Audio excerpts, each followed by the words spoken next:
The wait is over para sa K-drama fans dahil nag-touchdown na si Captain Ri sa Maynila.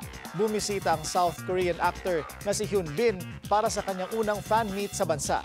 Yan ang live agenda report ng ating kasamahang si Monique Tuzon, live mula sa Soler Resort sa Parañaque City. Monique, nakalapit ka ba kay Hyun Bin?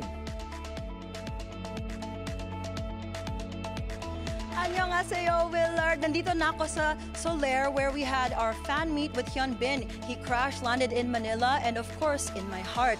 Ito yung pinaka-close ko kay Hyun Bin. Sa likod ko, yung cardboard cutout niya. And ang bango pa. For the first time, nasa bansa ang Korean actor para sa fan meet niya.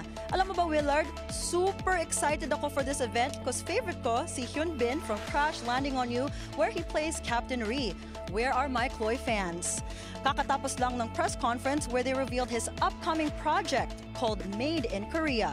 Makakasama niya si Jung Woo Song sa show, which is set in the 1970s and follows a fierce battle between two men over wealth and power. Aside from that, he was just announced as the new Soler ambassador. So hopefully, babalik siya sa Manila soon para makikita again kami.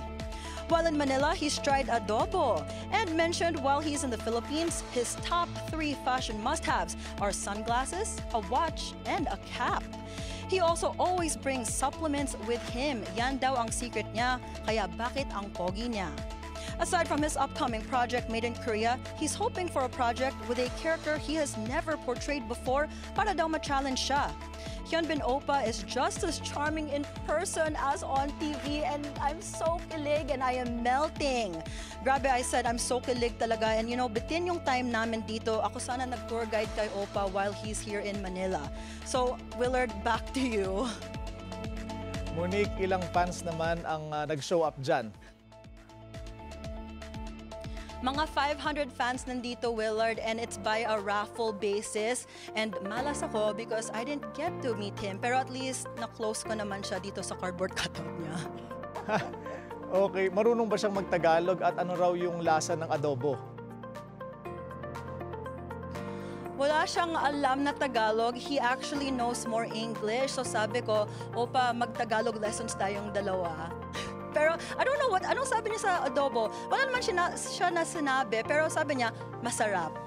Sabi ko, mas masarap pa ang luto ko ng adobo, may ginataan pa. Ayun, at siya na lang ang magpaturo sa iyo mag-Tagalog. Maraming salamat sa iyo, Monique Tuzon, nag-uulat live mula sa Soler Resort sa Parañaque City. Hati tayo sa TF na.